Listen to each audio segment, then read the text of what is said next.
उजड़ी हुई कौम, ऐसा लग रहा है जैसे इसको जलील होना है, रुसवा होना है, बर्बाद होना है, काफिरों के हाथों कटना है। इसलिए इसकी टेंडेंसी, इसके जीने का अंदाज, इसका चेहरा, इसकी बोली, घर में रहने का अंदाज, सब ये बताता है कि इसे अभी और कुछ तबाह बर्बाद होना है। जो आदमी जंगल झाड़ बंदर छुछंदर सबको खुदा कहता है, आज वो सिविलाइजेशन, तहजीब, कल्चर की बातें कर रहा। वरना सारे लोग गांव के आ गए होते तो हजारों का मजमा हो गया होता। तो सारे लोग क्यों आएंगे? हदीस में आया है कि 1000 में 999 लोग जहन्नम जाएंगे।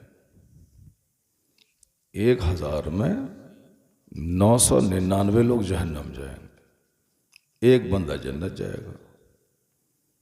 अब जाहिर सी बात है, जन्नती कितने परसेंट है आप हिसाब लगा सकते हैं।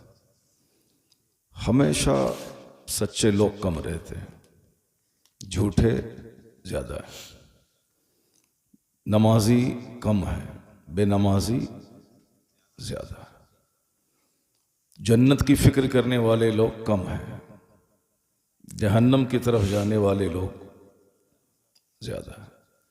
तो जन्नती महफिल है यह जलसा।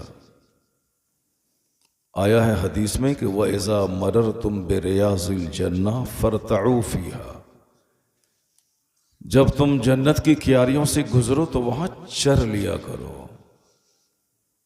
पूछा गया कि जन्नत की क्यारी क्या है, तो आका ने फरमाया कि वो जिक्र की मजलिसें जन्नत की क्यारियां हैं। सुभान अल्लाह। ये जो महफिल है जहां जिक्र हो रहा अल्लाह का, अल्लाह के रसूल का, ये जन्नत की क्यारी है। और यहाँ थोड़ी देर बैठकर अल्लाह का जिक्र कर लेना, सुन लेना, गोया जन्नत में चर लेना हो। तो जन्नती लोग थोड़े हैं, जहन्नमी ज्यादा है। तो आप उन लोगों पे तरस नहीं खाएं जो लोग जलसे में नहीं आए, बल्कि अपनी तकदीर पे नाज करें कि अल्लाह ने आपको जन्नत की क्यारी में आने की तौफीक अता कर। हमेशा पॉजिटिव सोचा करें, नेगेटिव नहीं। लोग नहीं आ रहे हैं, लोग नहीं कर रहे हैं, लोग नहीं सुन रहे हैं, ये सब बोलने का वक्त अब नहीं है। अब है कि मुझे क्या करना है, मैं क्या कर रहा हूं। आप आ गए, बहुत बड़ी बात है। क्योंकि इस जमाने में कौन जलसे में आता है, कौन जलसे को सुनता है, कौन जलसा करवाता है। स्कूल खोलने की हवस तो सबको है ताकि माल कमाए, कॉलेज खोलने की फिक्र सबको है ताकि बिजनेस का एक जबरदस्त रिसोर्स हो जाए। मगर मदरसा कौन खोलेगा? मदरसा खोलने का मतलब है सारी जिंदगी भीख मांगते रहना। मदरसा खोलने का मतलब है सारी जिंदगी भीख मांगना। ज़कात दीजिए, फितरा दीजिए, कुर्बानी का चमड़ा दीजिए, गेहूं की फसल हुई है उश्र दीजिए, धान की खेती हुई है उश्र दीजिए, आपने गन्ना की खेती की है उसका उश्र दीजिए। सारे लोग रमजान में खा पी रहे हैं और मदरसा चलाने वाले यहाँ वहाँ ज़कात दीजिए। ऐसा नहीं कि एक साल घूम लिए तो अब सारी जिंदगी चलता रहेगा मदरसा, नहीं। जब तक बंदा जिंदा है तब तक मांगना पड़ेगा। ये कितना खतरनाक काम है। अभी तकरीर में करूंगा, लोग सुनेंगे, वाह वाह सुभान अल्लाह, क्या बात है, जबरदस्त तकरीर आपकी हो रही। मुफ्ती फैजान साहब ने तकरीर की, सुभान अल्लाह, माशाअल्लाह, बहुत जबरदस्त। लेकिन सुबह ये आपके यहाँ रसीद लेके पहुंच जाएं कि हमारे दारुल उलूम में 400 बच्चे पढ़ते हैं, उसके लिए 1 कुंटल चावल चाहिए। पहले तो आप सर खुजलाएंगे, सोचेंगे क्या कहें क्या नहीं कहें। जो मोहब्बत, जो इज्जत तकरीर सुनने के बाद हुई थी, 70% इज्जत वहीं खत्म हो जाएगी। वो बोलेंगे भी नहीं कि हुजूर आप मेरे घर तशरीफ लाए, सैयद साहब क्या कहना, अल्लाह रसूल का कदम मेरे घर में पड़ गया, मैं खुश नसीब हूँ, मैं अपनी तकदीर पर नाज करूँ कम है। हुजूर आइए, तशरीफ़ लाइए, चंदा बाद में होगा, पहले इस फ़कीर को खिदमत का मौका दीजिए। हाँ, चंदा से हट के जाएंगे तब तो सब होगा, काजू किशमिश ये वो सब हुजूर तशरीफ़ ले आए। लेकिन जहाँ चंदे की बात आ गई, बस सब बात ख़त्म। अब वो बार बार कहने के बावजूद भी बेचारा बोझल दिल के साथ कुछ पैसे लिखा देते हैं। उसके बाद फिर अगर देख लिए दूसरी बार हजरत आ रहे हैं तो क्या करेंगे, वो दरवाज़ा बंद कर देंगे वो। लेकिन आपको मालूम है कि फैज़ान मियाँ उनकी इस तरह की हरकतों से बेसार हो कि मदरसा बंद नहीं कर देंगे, ये मदरसा चलाना छोड़ नहीं देंगे, बल्कि फैज़ान मियाँ ने तो सर पे कफन बांध ही लिया है कि मेरी इज्जत करो या ना करो, मगर मदरसा का दरवाज़ा बंद नहीं होगा। हदीस कुरान की तालीम का सिलसिला बंद नहीं होगा। मुझको इज्जत नहीं दो, मगर दरसगाह की खिदमत करो, अपने बच्चों को भेजो, पढ़ाओ, दीन सिखाओ। तो इतना बड़ा काम जो करे कि अपने आप को रुसवा करके जो मदरसा चलाए, उस आदमी के पांव को धोकर पी लेना चाहिए। अपने लिए मांगना जिल्लत है, मगर दरसगाह रसूल के लिए मांगना ये इज्जत की बात है। ये मौलाना वसीमुल कादरी साहब ये कोई आसान काम नहीं कर रहा है। ये समझ लें कि अपने आप को, अपना सर उखली में डाल दिया है। हमारे बिहार के देहातों में उसको उखली कहते हैं, जिसमें धान वगैरह डाल के कूटा जाता है। अब यहाँ आपकी ज़बान में क्या है नहीं मालूम है, वही है ना, हाँ माशाल्लाह। तो अब उसमें इन्होंने अपना सर डाल दिया है। कोई बोलेगा हरामखोर है, कोई बोलेगा खा के अपना घर बना रहा है, कोई बोलेगा अपनी गाड़ी का पेट्रोल डाल रहा है। यानी जो आएगा दो चार बातें बोल के वो चला जाएगा। मगर मालूम है मौलाना वसीम कादरी अगर अपने इस मिशन में साबित कदम रहे तो अल्लाह तबारक व तआला इनको वो अजर देगा कि ये जन्नत में अकेले नहीं जाएगा, हजारों को अपने साथ लेके जाएगा। क्योंकि जब तक ये चमन रहेगा और जितने बच्चे कुरान और हदीस पढ़ेंगे वो सबको तो सवाब मिलेगा ही, सबको मिला के अजर इनको मिलेगा जिसने ये दरवाजा खोला है। तो मुश्किल काम बहुत कम लोग करते हैं, आसान काम सब लोग करते हैं। तो मौलाना वसीमुल कादरी साहब ने बहुत मुश्किल काम किया है कि मदरसा खोला है। अब लोग गले में गुलाब का माला नहीं पहनाएंगे इसको, आ जाइए मौलाना वसीम साहब, नहीं, हर तरफ मुख्तलिफ परेशानियों का सामना करना पड़ेगा। कहीं कोई अच्छी निगाह से नहीं देखेगा, हर तरफ गीबतें होंगी। लेकिन इन्होंने अगर सब्र से अपने इदारे को अगर मजबूत बना लिया, क्योंकि बड़ा काम करने के लिए बड़ी कुर्बानी चाहिए, सब्र चाहिए, फिर आने वाली नस्लें इनकी कब्र पे फातिहा पढ़ेंगी कि मेरे बाप ने मुझको पैदा किया है और इन्होंने मदरसा खोलकर मुझे इंसान बनाया। अल्लाह तबारक व तआला मौलाना वसीमुल कादरी साहब को हिम्मत और हौसला अता फरमाए और इस इदारे को खूब अल्लाह तरक्की और उरूज अता फरमाए। तो मैं ये कह रहा था कि चूंकि जन्नती हर दौर में कम रहे तो नेक काम करने वाले हमेशा कम रहेंगे। अगर आप घर में नहीं सोकर के महफिल में आ गए, चाय पान की दुकान पे बातें नहीं करके आप दीन सुनने के लिए आ गए, बहुत बड़ी बात है। वरना आजकल सब बोलना जानते हैं, सुनना कौन जानता है। चाय की दुकान पे सब बोल रहे हैं, बस पे सब बोल रहे हैं, ट्रेन में सब बोल रहे हैं, हवाई जहाज में सब बोल रहे हैं, घर में सब बोल रहे हैं, जहाँ चार औरतें बैठी हैं सब बोल रही हैं, कोई किसी का नहीं सुन रही है। इस जमाने में कौन किसका सुनता है।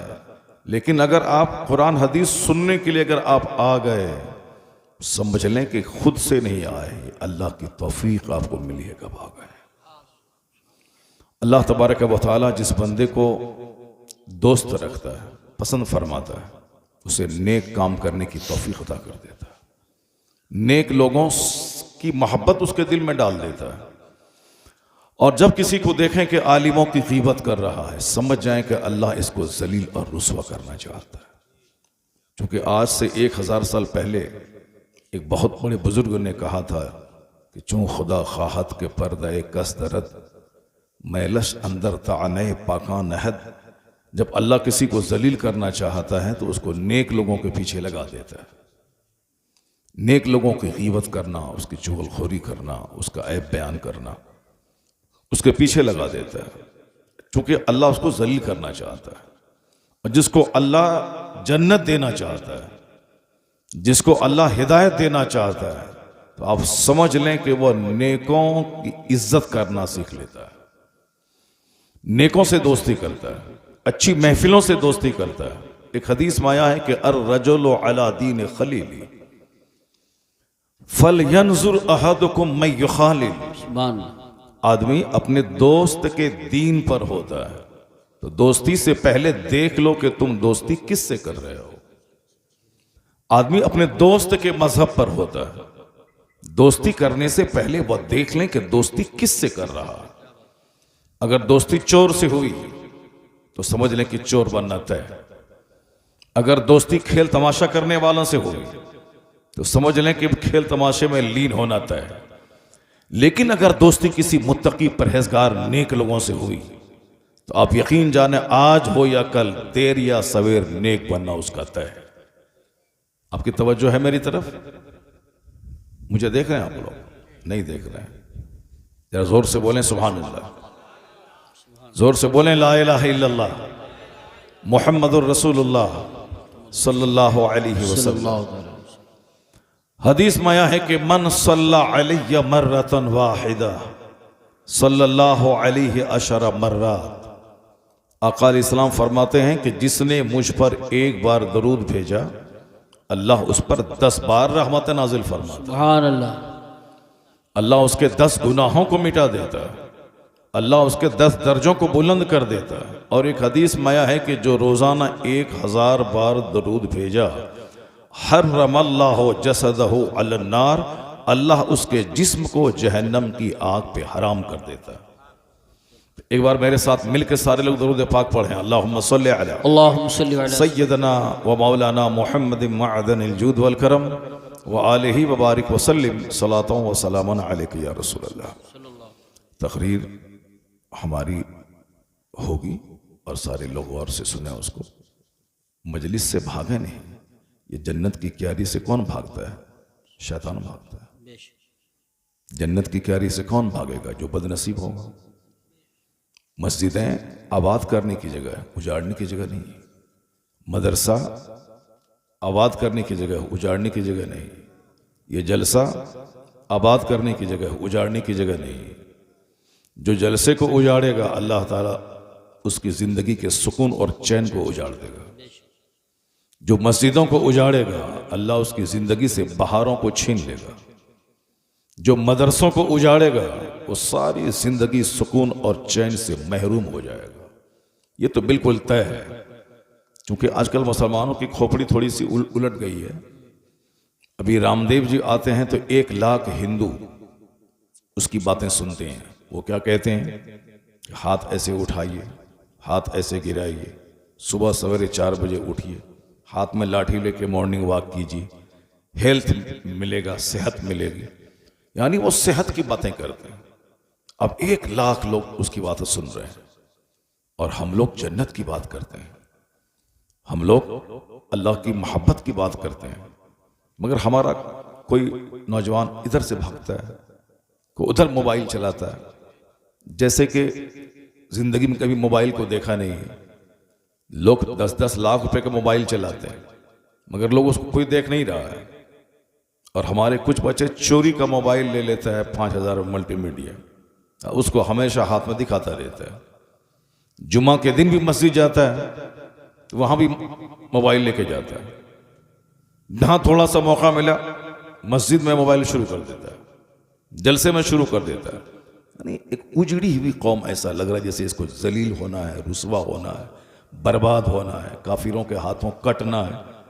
इसलिए इसकी टेंडेंसी, इसके जीने का अंदाज, इसका चेहरा, इसकी बोली, घर में रहने का अंदाज, सब ये बताता है कि इससे अभी और कुछ तबाह बर्बाद होना है। जो आदमी जंगल झाड़ बंदर छुछंदर सबको खुदा कहता है, आज वो सिविलाइजेशन, तहजीब, कल्चर की बातें कर रहा है। मुझको ऐसे जीना है, बच्चों को ऐसे पढ़ाना है, अपने धर्म गुरु का सम्मान ऐसे करना है, धर्म गुरु से कुछ बातें सुननी है। जिसको पाखाना साफ करने का ढंग तरीका मालूम नहीं, उसको वो अपना धर्म गुरु माने हुआ है, उनकी बातें गौर से सुन रहा है। और जो पक्का धोखा देने वाला आदमी अक्सर और बेशतर ऐसे ही होते हैं। जो भी फ्रंट में आता है उसका 2-4 साल के बाद ऐसे इस कैंडल में फंसता है कि सारा संसार हंसता है, लेकिन उससे पहले हजारों नहीं लाखों लोग उसके पीछे चलते हैं, फॉलोवर रहते हैं। इसलिए ए मेरी कौम, सारी दुनिया अब जाग गई कि मुझे क्या पहनना है क्या नहीं पहनना है। सारी दुनिया जाग गई कि मुझे क्या खाना है क्या नहीं खाना है। सारी दुनिया को अब एहसास हुआ है कि मुझको कैसे सोना है कैसे नहीं सोना है। सारी दुनिया को अब लग रहा है कि मुझे शादी ब्याह कैसे करना है। कोरोना काल में एक डीएम अपनी होने वाली वाइफ, वो भी जो डीएम थी, उससे शादी उन्होंने कोर्ट में जाके किया और सिर्फ 500 रुपए की फीस कोर्ट की भरा और जज के सामने उन्होंने अपनी वाइफ के निकाहनामे पे साइन किया और दोनों मियां भी वहां से आए और कोई उन्होंने रिसेप्शन नहीं दिया, कोई वलीमा नहीं किया, बल्कि कहा कि सारा हिंदुस्तान तकलीफ में है, सारे लोग कोरोना काल की वजह से परेशान हैं, इसलिए उन्होंने आईएएस ऑफिसर, मेरा चपरासी बेटा, वो भी 100 बारात ले जाना चाहता है, किसी लायक नहीं है मेरा बेटा, वो भी वलीमे में 10,000 आदमी को खिलाना चाहता है। फटीचर क्लास का आदमी है, वो भी 2-4-5 स्कॉर्पियो बुक करके वो शान दिखाना चाहता है, लेकिन वहां डीएम आईएएस ऑफिसर जिन्होंने यूपीएससी कंप्लीट की है वो डीएम है, मगर उसने शादी इस कदर सिंपल किया कि सारा हिंदुस्तान उसकी तारीफ करता रहा, चूंकि उसका दिल जिंदा है, पढ़ा लिखा आदमी। उन्होंने सोचा कि इस संकट की घड़ी में मुझे शौक नहीं बल्कि जरूरत से काम लेना चाहिए। जब एक डीएम आदमी सिंपल शादी कर सकता है, तो जिसके मजहब ने बेसिकली सारी बातें क्या करें क्या नहीं करें ये इस्लाम ने सिखाया है, बेशक क्या लीगल है क्या इलीगल है ये इस्लाम बताता है, क्या हार्मफुल है क्या बेनिफिशियल है ये इस्लाम बताता है, क्या हानिकारक है क्या लाभदायक है ये इस्लाम बताता है। हर जुमा की तकरीर फर्ज है, यानी नमाज के जुमा के साथ यह शर्त है। किसी भी मजहब में ऐसा नहीं कि वीकली कोई नसीहत का कोई उसके यहां सिलेबस हो, ऐसा नहीं है। जब मन में आया पूज लिया, जब मन में आया छोड़ दिया। ये वीकली के वीक में एक बार ये काम करना ही करना है, डेली ये काम करना ही करना है, ईयरली ये काम करना ही करना है। ये सारा सिस्टम मज़हब इस्लाम ने दिया। रोजाना 5 वक्त की नमाज पढ़नी है, हर मुसलमान मर्द औरत पर, आकिल बालिग पर यह फर्ज है। जिस तरह जिंदा रहने के लिए खाना जरूरी है, उसी तरह मुसलमान बने रहने के लिए नमाज पढ़ना जरूरी है। यह सिस्टम इस्लाम दे रहा है। वीकली हफ्ते में एक दिन जुमा की नमाज पढ़नी है। जुमा की नमाज में बगैर खुतबे जुमा की नमाज नहीं होगी। जैसे रोजाना 5 वक्त की नमाजों के बाद कोई बयान जरूरी नहीं है, लेकिन जुमा की नमाज में बयान जरूरी है।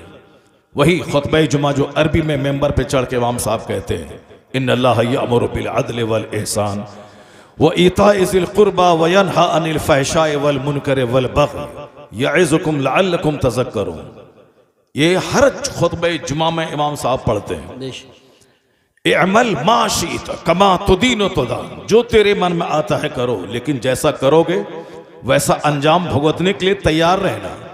इस हदीस से पाक का तर्जुमा, इस हदीस से पाक की तिलावत हर जुमा के दिन होती है। और खुतबे जुमा में यह भी है कि सबीलुकुम तवीलुन तवील, तेरा रास्ता बहुत लंबा है। वज़ादकुम कलीलुन कलील, तेरे पास सफर का खर्च बहुत थोड़ा है। तो क्या कहा जाता है कि अमलू, अमल करो, अच्छा अमल करो, चूंकि रास्ता तेरा बहुत लंबा है और सफर का खर्चा बहुत छोटा है।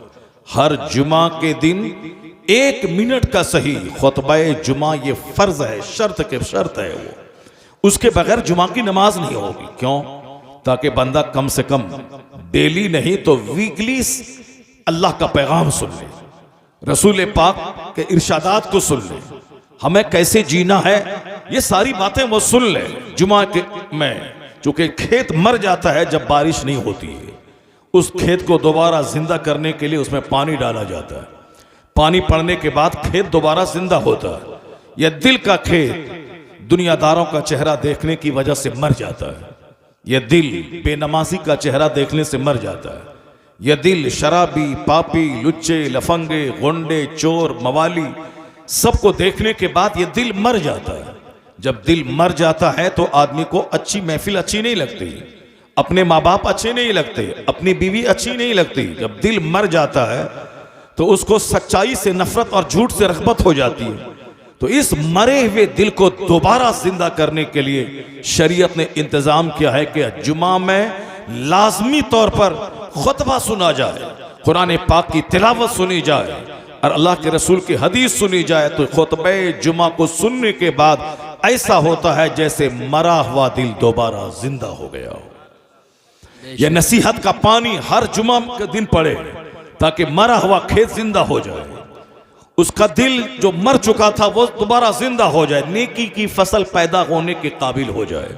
इसलिए इस्लाम ने ये एहतमाम किया कि हर जुमा के दिन वाज होना चाहिए, नसीहत होनी चाहिए। और इस्लाम ने एक एहतमाम किया है कि साल में 2 दिन, ईद और बकरीद में एक लंबा खिताब होना चाहिए।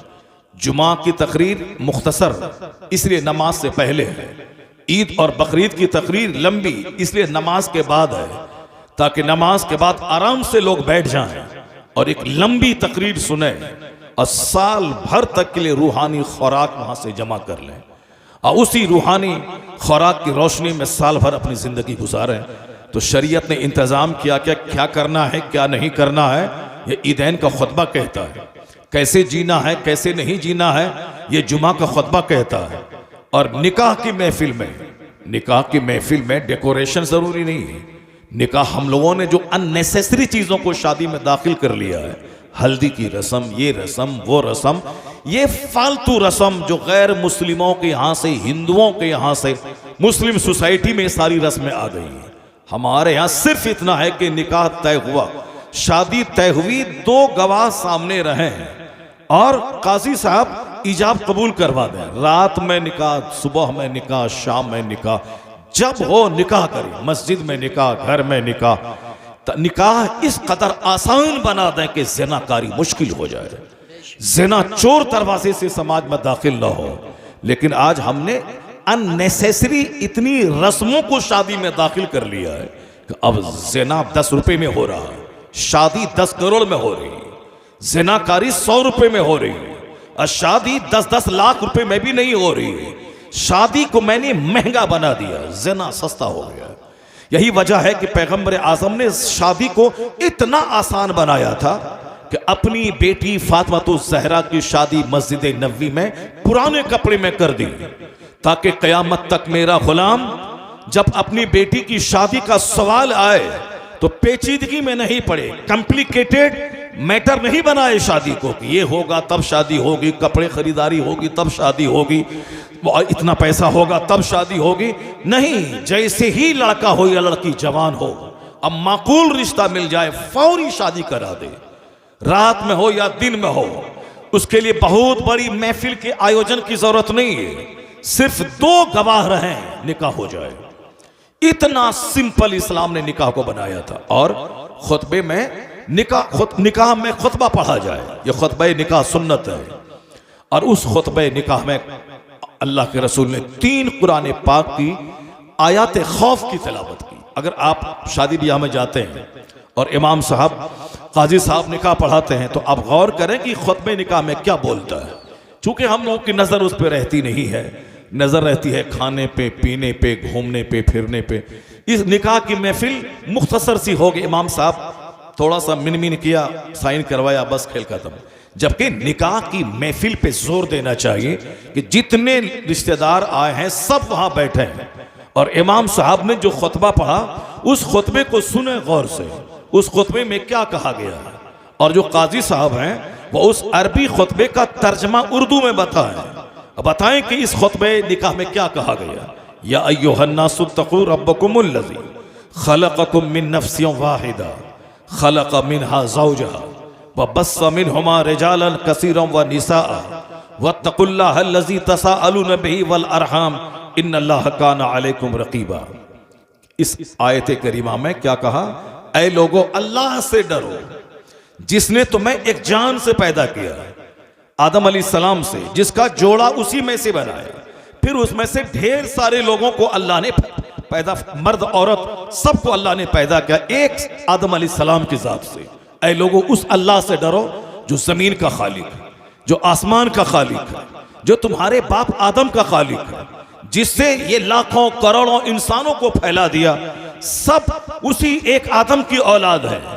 जिस अल्लाह ने तेरे लिए औरत को बनाया ताकि उससे शादी करके अपने बाल बच्चों की आबादी का सिलसिला जारी रखो, वही रब है जो आसमान से पानी बरसा के तेरे पानी पीने का इंतजाम फरमाया। वही है जो जमीन से फसलें पैदा करके तेरे खाने का इंतजाम किया। वही है जो तेरे कपड़े और पोशाक के लिए शानदार चीजें पैदा की। वही है जो तुम्हारे खाने के लिए वेजिटेबल्स, खीरा, ककड़ी, फल फ्रूट से लेके सारी चीजें तेरे लिए पैदा की। एहसान मानो उस रब आला का जिसने जानवर के थनों का दूध तेरे लिए बनाया, जिसने माँ की छाती का दूध तेरे लिए बनाया। जब तक माँ के पेट में रहे तो माँ का माहवारी खून अल्लाह ने रोक के तेरी ग़िज़ा का इंतजाम किया। और जैसे ही माँ के पेट से पैदा हुए, जो छाती खुश्क थी उसमें दूध की नहर जारी कर दी ताकि तेरे पैदा होने के बाद जो सबसे बेहतरीन ग़िज़ा है दुनिया की, वो ग़िज़ा तुम खाओ। एक बच्चे के लिए सबसे बेहतरीन ग़िज़ा है माँ का दूध। माँ का दूध से बेहतर कोई ग़िज़ा नहीं है। तो अल्लाह ने जब तक बच्चा माँ के पेट में था तो माँ का माहवारी खून से उसकी ग़िज़ा का इंतजाम हुआ, और जैसे ही पेट से बाहर निकला अल्लाह ने उसकी खुश्क छाती में दूध का दरिया बहा दिया ताकि 2 साल तक इम्यूनिटी पावर के लिए माँ का दूध पिए, प्रोटीन्स, विटामिन हासिल के लिए माँ का दूध पिए, बीमारी से लड़ने की क्षमता के लिए माँ का दूध पिए। और 2 साल के बाद जैसे ही माँ का दूध बच्चे के लिए हराम हो गया तो बकरी के थनों का दूध है, ये गाय का दूध है, यह भैंस का दूध है, बदन को गोश्त चाहिए, ये परिंदों का गोश्त है, ये जानवरों का गोश्त है, बंदे को गोश्त चाहिए, ये समंदर की मछलियां तुम्हारे लिए, ये परिंदों का गोश्त तुम्हारे लिए, ये जानवर का दूध तुम्हारे लिए, ये खीरा ककड़ी तुम्हारे लिए, ये सेब संतरा अनार तुम्हारे लिए, ये समंदर का खारा पानी जिसको अल्लाह आसमान पे ले जाता है, फिर वहां से बरकत वाला पानी बना के उतारता है। यही समंदर का खारा पानी, समंदर के किनारे जब बंदा को प्यास लगे वह नमकीन पानी पी नहीं पाएगा, पिएगा तो उसका हल्क कट के बाहर निकल जाएगा, बंदा तड़प तड़प के मर जाएगा प्यास के मारे, मगर वो नमकीन पानी समंदर का, अपार समंदर का पानी उसकी प्यास नहीं बुझा पाएगा चूंकि वह नमकीन है। तो अल्लाह ताला जबरदस्त गर्मी देता है, उसी समंदर का पानी भाप बन के ऊपर जाता है, फिर उसको बादल उड़ाता है, फिर वहां से वही खारा पानी मीठा बना के अल्लाह जमीन पे गिराता है। वो अनज़लना मिनस समाए माअ मुबारका, अल्लाह कहता है हमने आसमान से बरकत वाला पानी उतारा है तुम्हारे लिए। उस पानी के उतरने से खेत जिंदा होता है, उस पानी के उतरने से कुओं, तालाब, नदी नाले में मेरे पीने के पानी का इंतजाम होता है, उस पानी में शिफा रखा है, वह पानी आसमान से उतरता है। तो अल्लाह ने मेरे पीने के लिए मीठा पानी जमीन से निकाला, चापाकल, हैंड पाइप के जरिया, कुआं के जरिया, ये वही पानी है जो आसमान से नीचे गिरता है। समंदर के किनारे भी हम हैंड पाइप के पानी से लें तो मीठा पानी, और फिर समंदर का पानी खारा पानी। कौन है जो एक एक सिस्टम के तहत मेरे जिंदा रहने के लिए इस कदर मीठे पानी का इंतजाम फरमाता है। वही है जो हमारे लिए गोश्त, हमारे लिए सब्जियां बनाया। तो अब हम किस काम के लिए बने, ताकि बंदा गौर करे खुतबे निकाह में, खुतबे जुमा में, खुतबे ईदैन में, सीरत की महफिलों में, बंद कमरे में एक आलिम रब्बानी मदरसे की चटाई पर यही पैगाम देता है कि तुम अपने इर्द गिर्द सराउंडिंग्स पे गौर करो। यह आसमान तेरे लिए है, यह रात तुम्हारे सोने के लिए है, यह दिन तुम्हारे काम करने के लिए है, यह मौसम की तब्दीली तेरे जिंदा रहने के लिए है। सिर्फ गर्मी का मौसम रहे तो तू जिंदा नहीं रह सकेगा, सिर्फ जाड़े का मौसम रहे तो तू जिंदा नहीं रह पाएगा, सिर्फ बारिश का मौसम है तो जिंदा नहीं रह पाएगा। बारिश का मौसम भी जिंदगी के लिए जरूरी है, सर्दी का मौसम भी जिंदगी के लिए जरूरी है, गर्मी का मौसम भी जिंदगी के लिए जरूरी है। ये सारी चीजें जिंदा रहने के लिए जरूरी है। गोया आसमान से लेके जमीन तक, सूरज से लेके सितारों तक, सारी चीजें सपोर्टिंग सिस्टम बनकर मेरे जिंदा रहने में सारी चीजें सपोर्ट करती है। और सबके मिलने से मैं जिंदा रहता हूं। पानी अंदर से अल्लाह गायब कर दे तो सारे लोग बगैर मछली के पानी की तरह तड़प तड़प के मर जाएंगे। एक मिनट के लिए अल्लाह हवा को बंद कर दे, ऑक्सीजन खत्म हो जाए, सारे लोग तड़प तड़प के मर जाएंगे। अगर ये मिट्टी मेरे सामने से खत्म हो के सिर्फ पत्थर हो जाए तो मेरा जीना मुश्किल हो जाए। ये मिट्टी मेरे लिए, ये हवा मेरे लिए, ये आग मेरे लिए, ये पानी मेरे लिए, ये सारी नेमतें मेरे लिए, तो मैं किस काम के लिए? जिस दिन बंदा गौर करेगा ये सारी नेमत हमारे लिए, अब मैं किस काम के लिए, तो एक आवाज आएगी कि सारी नेमतें अल्लाह ने तेरे लिए पैदा की हैं और तुझको अल्लाह ने अपनी इबादत के लिए पैदा किया है, ताकि तू जमीन से फायदा उठा, आसमान से फायदा उठा, माँ के दूध से फायदा उठा, जानवर और मछली से तू फायदा उठा, कीड़ा ककड़ी से तू फायदा उठा। ये सारी नेमतों का इस्तेमाल तुम कर और तू अपनी पेशानी का सजदा उस रब्बे कदीर के लिए खास कर दे। अल्लाह नेमतें दी हैं ताकि तू उस नेमत देने वाले को सजदा करे। और जिस दिन ये ख्याल दिल में पैदा होगा तो बंदा 8 घंटे रात में सोने के बाद वह खेत बाद में जाएगा, वह दुकान बाद में जाएगा। तो जिस रब ने 8 घंटे की गहरी नींद दी, उससे जागने के बाद सबसे पहले बंदा नमाज फज्र के लिए मस्जिद जाएगा, ताकि उस खुदा की नेमत का शुक्राना अदा हो जाए जो अल्लाह हमें 8 घंटे की गहरी नींद अता फरमाए। सुभान अल्लाह, नारे तकबीर, नारे रिसालत। बंदा जब अक्ले सलीम से काम लेता है तब वो इन बातों पे गौर करता है कि हम किस काम के लिए पैदा हुए। अल्लाह रब्बुल इज्जत ने नमाज का ऐसा सिस्टम रखा है जिसमें कि काम के टाइम में नमाज कम है, रात भर सोने का टाइम है। रात में कोई नमाज फर्ज नहीं, ईशा के बाद, ईशा से लेके फजर तक कोई नमाज फर्ज नहीं है। तहज्जुद बंदा पढ़े ये सवाब मिलेगा, लेकिन अगर कोई नहीं पढ़े तो कोई गुनाह नहीं है। ईशा से लेके फजर के बीच में कोई नमाज फर्ज नहीं है, ये आराम का टाइम, ये सोने का टाइम है।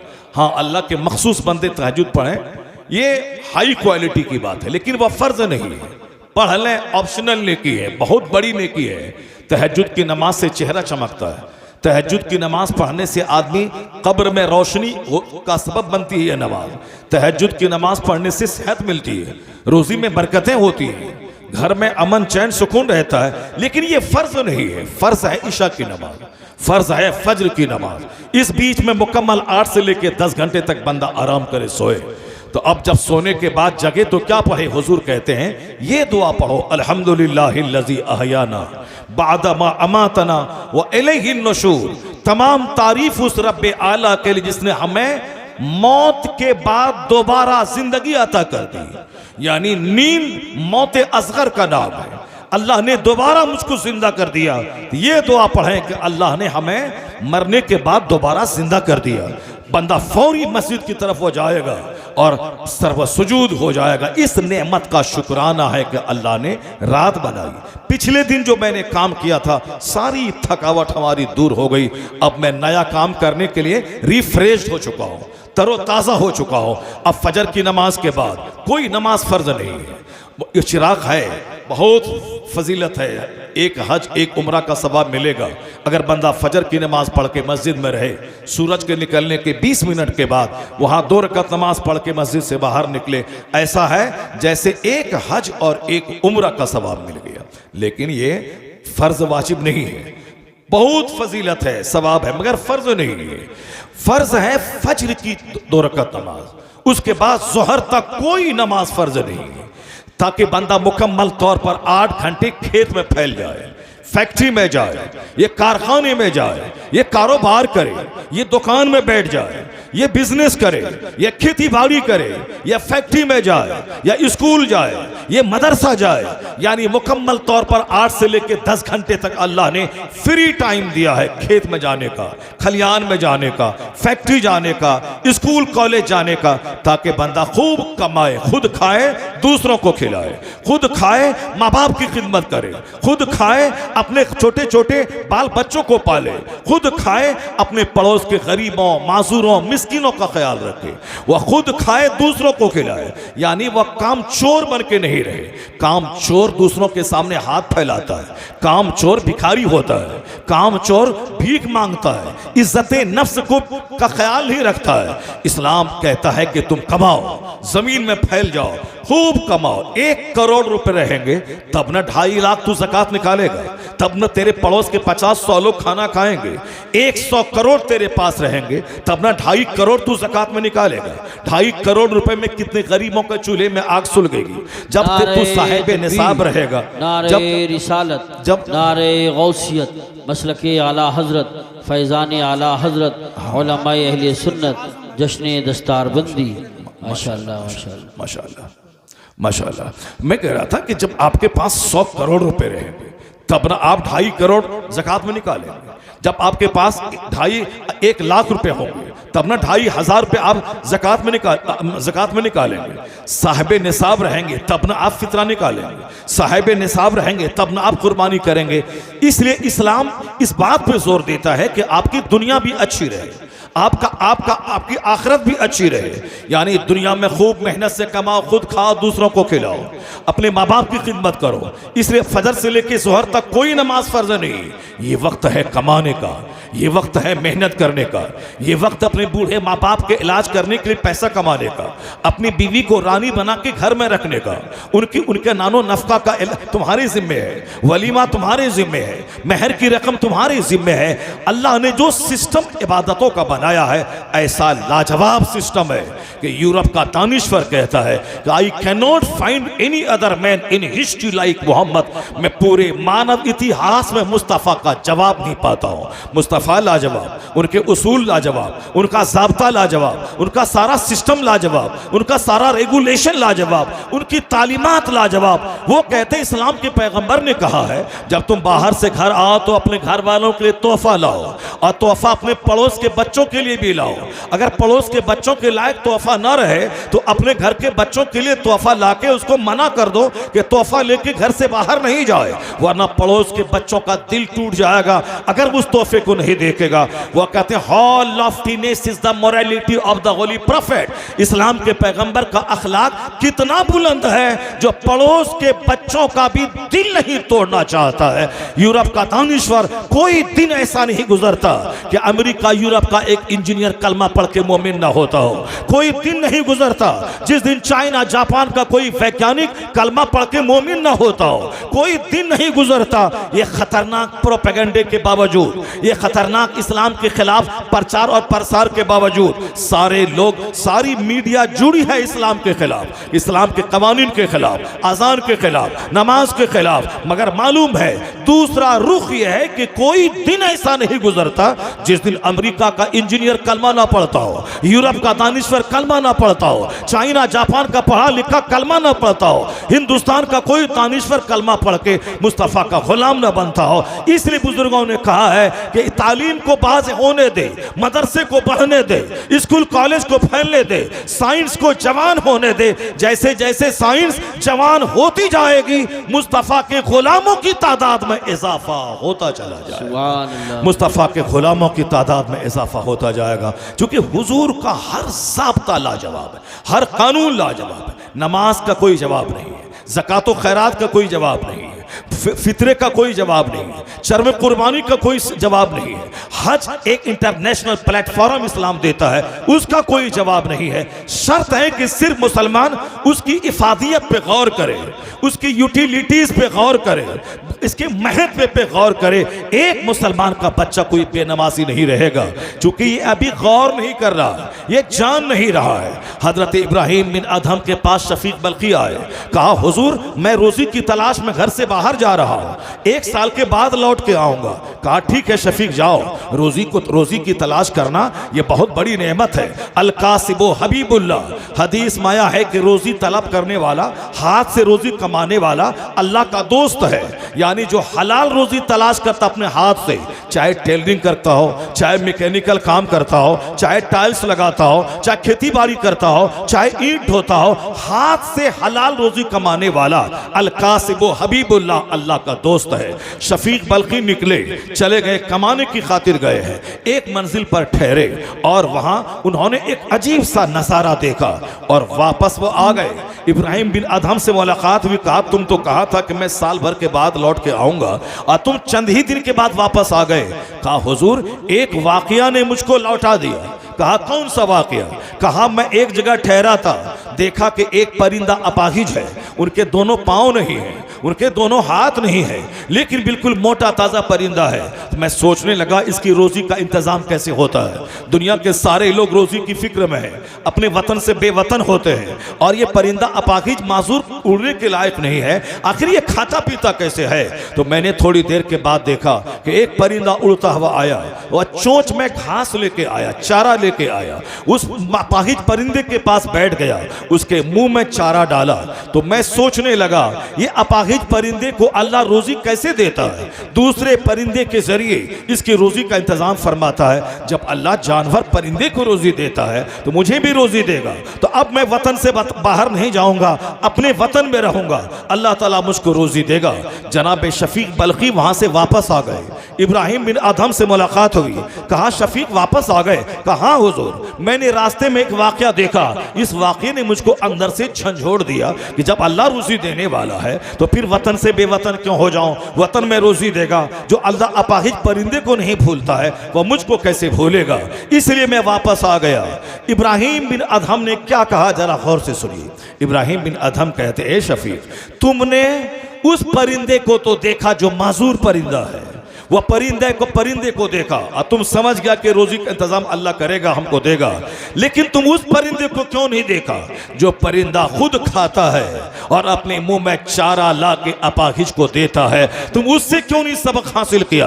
तुम माजूर परिंदा क्यों बनना चाहता है? तुम अपाहिज परिंदा क्यों बनना चाहता है? तुम उस परिंदे की तरह बन जा जो खुद खाता है और माजूर परिंदे को खिलाता है, अपने चोंच में रोजी लाता है और उसको खिलाता है। अल्लाह तबारक व तआला यही चाहता है कि मेरा बंदा कमाए, ज़कात फर्ज हो ताकि गरीबों का भला हो, मेरा बंदा कमाए ताकि इस पर उश्र वाजिब हो ताकि गरीबों का भला हो, मेरा बंदा साहिब निसाब हो ताकि सदक़े फित्र निकाले, गरीबों का भला हो, मेरा बंदा गाय पाले ताकि 40 में से एक बकरी निकाले, 40 गाय में एक बकरी निकाले ताकि गरीबों की खुराक हो जाए, जमीन से फसलें पैदा करे, 10 केजी में 1 केजी गरीबों को दे दे, 20 में 1 केजी गरीबों को दे दे। तो अल्लाह तबारक व तआला हमें मजदूर नहीं बनाना चाहता, हमें अपाहिज नहीं बनाना चाहता, अल्लाह हमें कंगाल नहीं देखना चाहता। ये तो हम अपनी मर्जी से कंगाल बने हैं। मुसलमान रमजान के दिनों में जाके देख लें, जामा मस्जिद दिल्ली में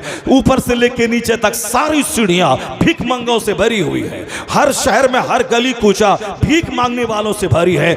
जो कौम सखी बन के आई थी, जो कौम दान करने आई थी, जिस कौम में ज़कात और फितरात के सदक़े फित्र के कवानीन मौजूद है, उस कौम के लोग भिखारी कैसे बन गए? ये कौम तो ज़कात लेके निकलती, कोई लेने वाला नहीं मिलता, और वह वक्त आने वाला है मालो असबाब की फरावानी हो जाएगी, लोग ज़कात लेके निकलेंगे, कोई लेने वाला ना होगा। ये कौम भिखारी कब से बन गई? टेंडेंसी चाहिए। अल्लाह ने कुरान में सिखाया है रब्बना आतीना फिर दुनिया हसना व फिल आखिरत हसना, यानी ए अल्लाह मुझे दुनिया में अच्छाई अता फरमा, आखिरत में अच्छाई अता फरमा, मुझे जहन्नम की आग से बचा तो मुस्लिम कौम, सिविलाइज्ड कौम, मुहज्जब कौम, खुद खाने वाली और दूसरों को खिलाने वाली कौम। तो अल्लाह ने हमें दुआ सिखाया है कि तुम्हें इस दुनिया में भी भलाई चाहिए और आखिरत में जन्नत चाहिए, उसके लिए तुम्हें खेत खलियान जाना होगा ताकि रोजी मिले, दुकान जाना होगा ताकि रोजी मिले, फैक्ट्री जानी होगी ताकि रोजी मिले, और इसी में से टाइम निकाल कर तुम्हें फज्र के टाइम में मस्जिद जाना होगा ताकि जन्नत मिले, ज़ोहर में मस्जिद जाना होगा ताकि जन्नत मिले, अस्र में मस्जिद जाना होगा ताकि जन्नत मिले। खेत गए बगैर रोजी घर में नहीं आती, तो मस्जिद गए बगैर भी जन्नत नहीं मिलती है। तो दुनिया को खुशगवार बनाने के लिए खेत खलियान जाना होगा, आखिरत की जन्नत के लिए मस्जिद और मदरसा का रुख करना होगा। नारे तकबीर, नारे रिसालत, नारे गौसियत। आज गैर मुस्लिमों के यहाँ बहुत सारे ऑर्फेनेज हैं, गैर मुस्लिमों के यहाँ लाखों बच्चे अनाथ शानदार ढंग से पाले जाते हैं, उनकी तालीम का इंतजाम होता है। वो कहाँ से सीखा है? यतीम खाना कहाँ, किसने बताया है? मेरे पैगंबर ने 1400 साल पहले बताया, जिस घर में यतीम पाला जाता है वो घर बाबरकत घर है, उस घर में अल्लाह के फरिश्ते जाते हैं। जिस घर में कोई यतीम पाला जाता है उस घर पे खुसूसी रहमत इलाही का नुज़ूल होता है। यतीमों के सर पे जो हाथ डाल दे, जितने बाल उसके हाथ के नीचे आएंगे, हर बाल के बदले में उसको अज्र मिलता है। ये मदरसे का सिस्टम, ये स्कूल कॉलेज में हजारों एकड़ जमीन डोनेट करने का सिस्टम, ये कॉलेज में जमीन डोनेट करने का सिस्टम, ये सारा सिस्टम दुनिया के लोगों ने इस्लाम से सीखा, इस्लाम ने बताया। इस्लाम में एक शोबा है वक्फ का, जमीन मस्जिदों में वक्फ करना, जमीन कब्रिस्तान में वक्फ करना, जमीन मदरसे में वक्फ करना, अपना पैसा लगा के अनाथ यतीमों को पालना, गरीबों मिस्किनों को पालना। इसी को देख देख कर गैर मुस्लिमों ने भी स्कूल और कॉलेज में जमीन डोनेट करना शुरू किया।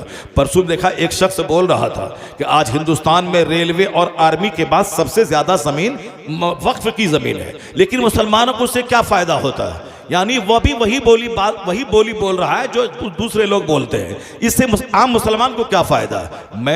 मैंने उनसे कहा कि आम मुसलमानों को क्या फायदा होगा?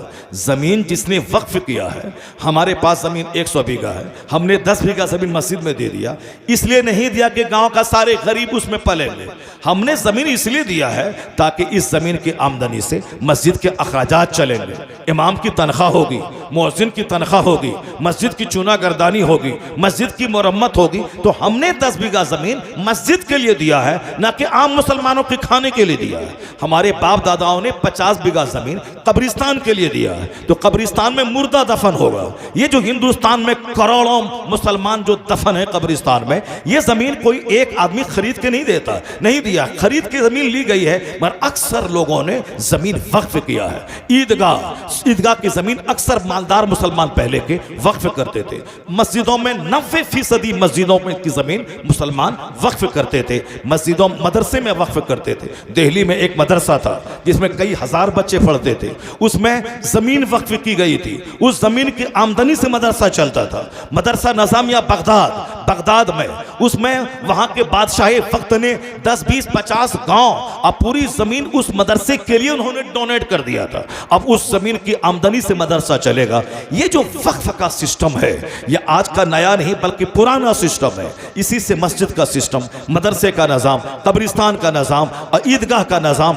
इसलिए दूसरों को देखने में लगता है कि अरे इतनी मस्जिद है, इतने कब्रिस्तान, तो हमारे बाप दादाओं ने कब्रिस्तान के लिए जमीन वक्फ किया है, ना कि गांव के गरीब लोगों के खाने पीने के लिए। मदरसे में जमीन वक्फ किया है ताकि गरीब मिस्किन के बच्चे पढ़ें। तो हिंदुस्तान में जो हजारों मदरसे हैं, लाख के करीब जो मदरसे हैं, ये सारे मदारिस की जो जमीन वक्फ की गई उससे करोड़ों मुसलमानों को फायदा पहुंचता। अब बेशुमार गैर मुस्लिम भी, उनके बच्चे भी मदरसे में पढ़ते हैं, वहां से फायदा हो रहा है। तो आज स्कूल कॉलेज में भी करोड़ों लाखों एकड़ जमीन है। वो सारा सिस्टम इस्लाम ने बताया है, लोगों ने इस्लाम से सीखा है। इस्लाम ने दुनिया वालों को तहजीब सिखाई है, जीने का शऊर सिखाया है, अनाथालय कायम करने का सिस्टम अता किया है। इस्लाम ने ही कहा है कि माँ की गोद से लेकर कब्र की गोद तक पढ़ो, पढ़ने की कोई उम्र नहीं है। नॉलेज इज पावर पर नॉलेज इज लाइट। शिक्षा शक्ति का नाम है, तालीम कुव्वत का नाम है, तालीम रोशनी का नाम है। माँ की गोद से लेकर कब्र की गोद तक पढ़ो, हर उम्र में पढ़ो। पढ़ाई तुम्हें ताकतवर बना देगी, पढ़ाई तुम्हें इज्जत दिलाएगी। आज अगर चाइना जापान के लोग पढ़ रहे हैं, ताकतवर बन रहे हैं, तो एहसान इस्लाम का है, जिसने सबसे पहले इल्म को ताकत का नाम दिया। आज अमेरिका अगर पूरी दुनिया में टेक्नोलॉजी का बादशाह है, तो इस्लाम एहसान का है, जिसने 14 सदियां पहले जबकि एक स्कूल दुनिया में नहीं था, उस वक्त में इस्लाम ने शिक्षा पे जोर दिया, तालीम पे जोर दिया। तो आज सारी दुनिया में जहां जहां टेक्नोलॉजी है, एजुकेशन है, शिक्षा है, ये एहसान इस्लाम का है। भले ही हम इसका अंदाजा ना करें, हिंदुस्तान के चंद लोग इस बात को नहीं माने, मगर यूरोप का दानिश्वर, जहां से टेक्नोलॉजी, हवाई जहाज दुनिया को मिला, ये माइक्रोफोन दुनिया को मिला, ये साहब साइकिल से लेकर ट्रेन तक सारी सवारियां जहां से मिली, हिंदुस्तान का एक दानिश्वर हवाई जहाज नहीं बनाया है, ट्रेन नहीं बनाया है, माइक्रोफोन नहीं बनाया है। ये सारी चीजें अमेरिका और यूरोप के दानिश्वरों ने दुनिया को दिया है। अब वहां का एक दानिश्वर कहता है, it must be owned that all the knowledge whether of physics और एस्ट्रोनॉमी और एस्ट्रोलॉजी और mathematics which flourished in Europe from the 10th century was originally derived from the Arabian schools, and the Spanish Saracen may be looked upon as the father of European philosophy। वह Christian कहता है, ये जो दुनिया भर में आज science जवान हुई है, यह साइंस को जवानी मदरसों ने दिया है। मदारिस के असातिज़ा जो गौर फिक्र और रिसर्च पे जोर देते थे, स्पेन के मदरसों में जहां तहकीक और रिसर्च का पाठ सिखाया जाता था, जहां यहूदो नसारा के बच्चे पढ़ते थे, इस्लामी तहजीब जब परवान चढ़ी और जब किताबें सारी दुनिया में फैली, तो लोगों ने उसी जमीन पे रिसर्च करना शुरू किया। तो किसी ने हवाई जहाज दे दिया, किसी ने माइक्रोफोन दे दिया, किसी ने टेलीविजन दे दिया, किसी ने रेडियो दे दिया, किसी ने कंप्यूटर दे दिया, किसी ने मोबाइल दे दिया। असल में बुनियादी तौर पर यह तहकीक का मजाज इस्लाम ने दिया है और अरबी मदारिस के उलमा ने सारी दुनिया को अता फरमाया है। अगर यह बात मैं बोलूं तो लोग बोलेंगे बड़ बोलेपन से आप काम ले रहे हैं। यह बात, यह जुमला जो मैंने आपके सामने कोट किया है, यह यूरोप का एक दानिश्वर जो क्रिश्चियन है, वो कहता है ये सारे उलूम जिसकी वजह से साइंस जवान हुई है, ये सारे उलूम इस्लामी मदरसों से लिए गए हैं। इस्लामी मदरसों के पढ़ाने वाले असातिज़ा ये यूरोप की साइंस के बाप कहे जाने के मुस्तहिक हैं। ये उन्होंने कहा है, चूंकि पहले मदरसे और स्कूल अलग अलग नहीं था।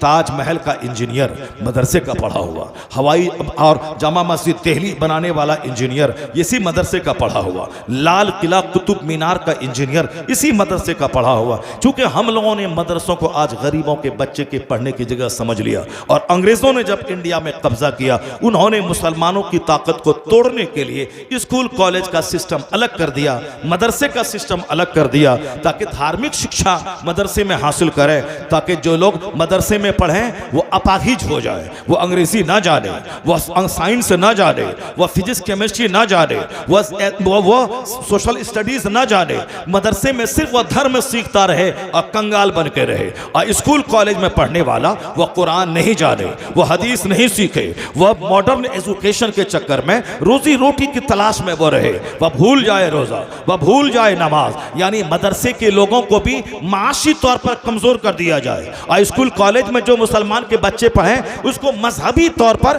कमजोर कर दिया जाए। अंग्रेज अपने प्लान में कामयाब हो गया। आज जो लोग स्कूल कॉलेज में पढ़ते हैं वो डीएम तो बन जाते हैं, एसपी तो बन जाते हैं, मास्टर तो बन जाते हैं, लेकिन वो आखिरत को भूल जाते हैं कि मरने के बाद मेरा क्या होगा। दुनिया का 100 साल 1 सेकंड के बराबर है, मरने के बाद का एक दिन 50,000 साल के बराबर है। असल आराम आखिरत का, असल सुकून आखिरत का।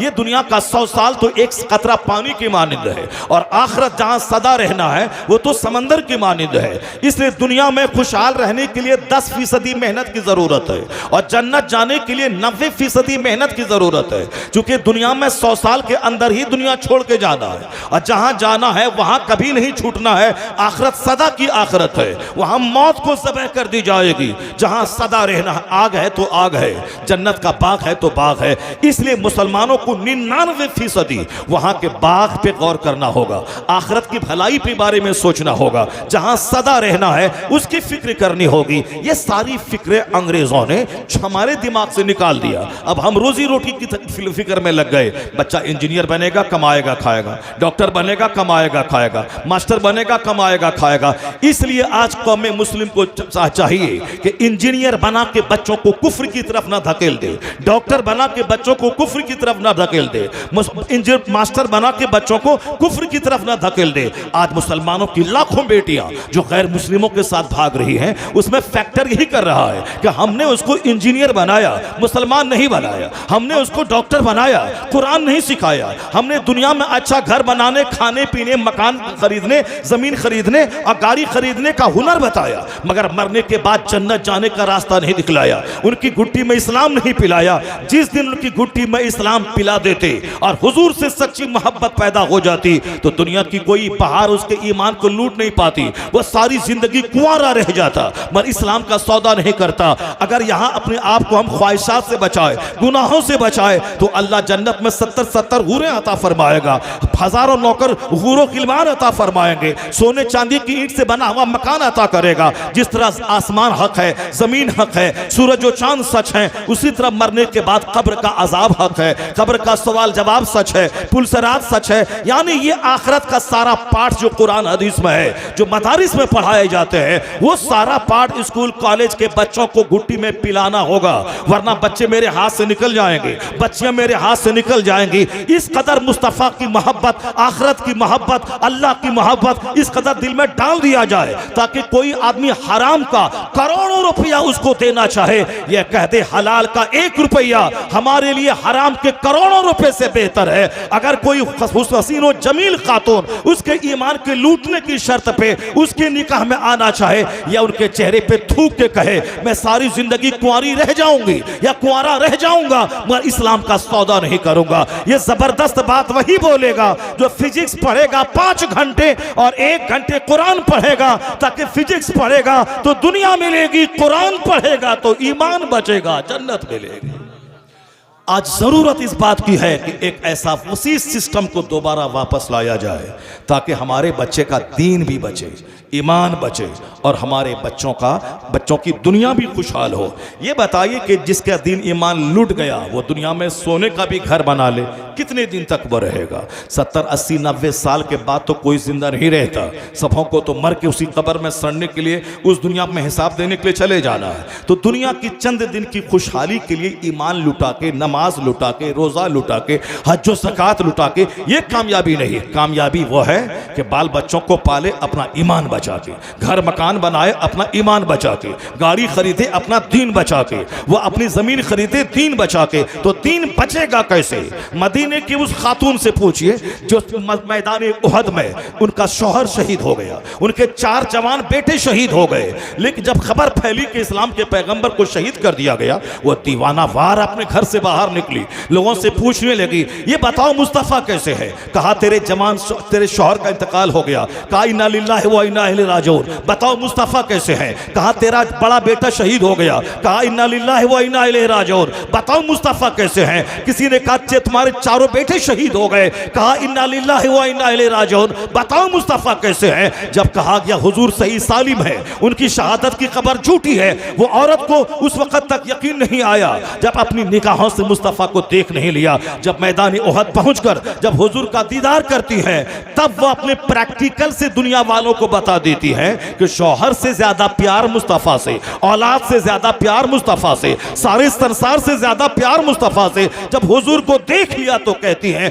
कुल्लु मुसीबतिन बादुका जलल या रसूल अल्लाह, सारी मुसीबतें हेज हैं, आप सही सालिम हैं, मेरी सारी दुनिया सलामत है।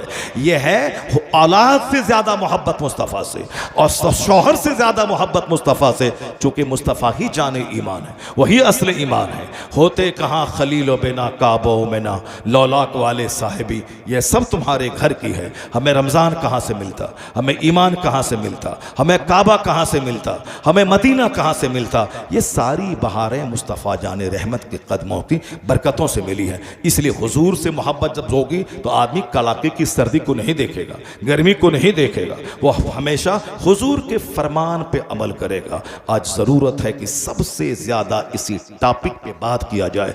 दुनिया की बातें तो सारे लोग कर ही रहे हैं, आखिरत पूरे कुरान के हर चैप्टर में आखिरत की बात भरी है, हदीस के हर चैप्टर में आखिरत की बात भरी है। हुजूर कहते हैं ला तज़ूलु क़दम अब्दिन हत्ता युसअल अन अर्बईन, जब तक 4 सवाल बंदों से नहीं होगा क़यामत के दिन 1 इंच बंदा अपनी जगह से हट नहीं पाएगा। पहला सवाल होगा अन उमर ही फीमा अफना, ये बहुमूल्य जीवन तुमने किस काम में लगाया? सिर्फ जमीन अर्जित करने, मकान बनाने, दुनियावी आन बान शान तलाश करने? किस काम में तुमने ये कीमती जिंदगी लगाई? ये जवाब देना होगा। 1 इंच बंदा हट नहीं पाएगा। दूसरा सवाल होगा अन शबाब ही, यह जवानी तुमने कैसे गुजारी? जवानी कैसे मौज मस्ती में गुजारी, खेल धूप में गुजारी, तमाशा तफरीह में गुजारी? जवानी दीवानी होती है, कैसी दीवानी, कैसे तुमने जवानी गुजारी?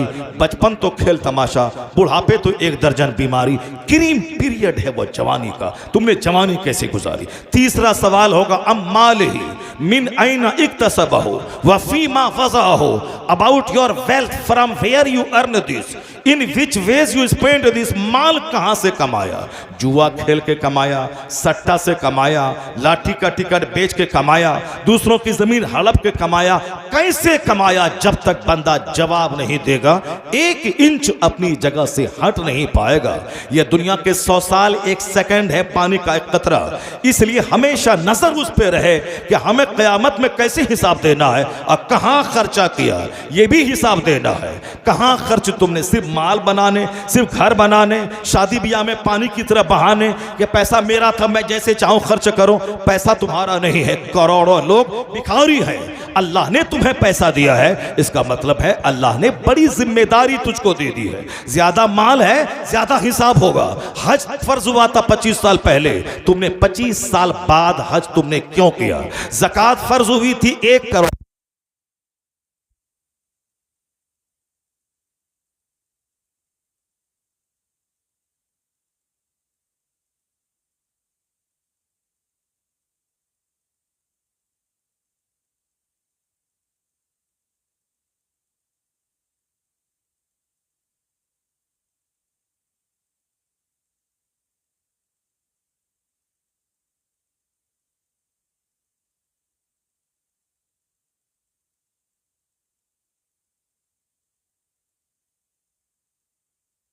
सामने बयान की जाएंगी। पहले तो 4-4 घंटे लोग तकरीर सुनते हैं मेरी, उसके बाद भी लोगों का पेट नहीं भरता है। लेकिन चूंकि अभी तो आपने तकरीर की लज्जत आपको मिली नहीं है और फिर वक्त का सवाल है, इसलिए मैं अपनी अधूरी तकरीर को यहीं छोड़ता हूँ। इंशाअल्लाह फिर अगर कभी मौका मिलेगा तब मैं आपके सामने बयान करूँगा। यह मदरसा मौलाना वसीमुल क़ादरी साहब ने कायम किया है। इस मदरसे को परवान चढ़ाना, अपना कीमती ताउन देना, अच्छा मशवरा देना, ये आप सबका फ़र्ज़ बनता है। इसको ताउन दें। जितने लोग यहाँ बैठे हुए हैं, जो चले गए चले गए, ये जितने लोग यहाँ हैं, अगर कोई ये चाहते हैं कि वसीम साहब के इस मिशन में आप ताउन दें, जब मैं देखते लूँ कि साहब मैं उत्तर प्रदेश के रामपुर ज़िला के इस गाँव में मैं हूँ, धीरज नगर में, मैंने लोगों को देखा, वहाँ अपनी गाढ़ी कमाई इस छोटे से इदारे को परवान चढ़ाने के लिए उन्होंने दिया। जितने लोग यहाँ बैठे हैं, अगर कोई इसमें से सरकार गौसे पाक के तरफ मंसूब करते हुए 11,000 रुपये की छोटी सी रकम मौलाना वसीमुल क़ादरी को तनहा नहीं छोड़ना। इनको अब एक नया पैटर्न का मदरसा, बच्चे स्कूल में 5 घंटे पढ़ेंगे, यहाँ 1 घंटे पढ़ेंगे, वहाँ दुनिया सीखेंगे, यहाँ दीन सीखेंगे। बच्चियाँ हमारी स्कूल में पढ़ेंगी, वहाँ दुनिया सीखेंगी, यहाँ दीन सीखेंगी। चूँकि दीन फर्स्ट एंड फॉरमोस्ट है, इसलिए मदरसे को सिर्फ गरीब बच्चों के पढ़ने की जगह नहीं समझना है। कोई भी मालदार हो या गरीब, किसी का बच्चा मदरसे से वंचित न रहे, महरूम नहीं रहे। सबको पढ़ना है, सबको मदरसे में ज़बरदस्त ढंग से ताउन देना है। आज तो जो दिया सो दिया, हम गहरा मजबूत ताउन मदरसे को देना। पहले ज़माने में लोग 10-10 बीघा ज़मीन देते थे।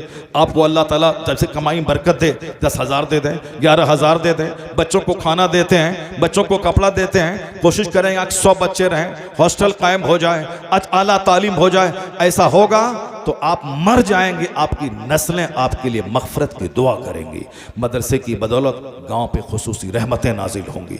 जहां बच्चे दिन रात कुरान पढ़ते हैं, यह जाहिर सी बात है वहां से बेशुमार बलाएं टलती हैं, बेशुमार मुसीबतों का खात्मा होता है। मैं उम्मीद करता हूं कि गांव के सारे लोग, जो आप आज नया मदरसा है उसके बावजूद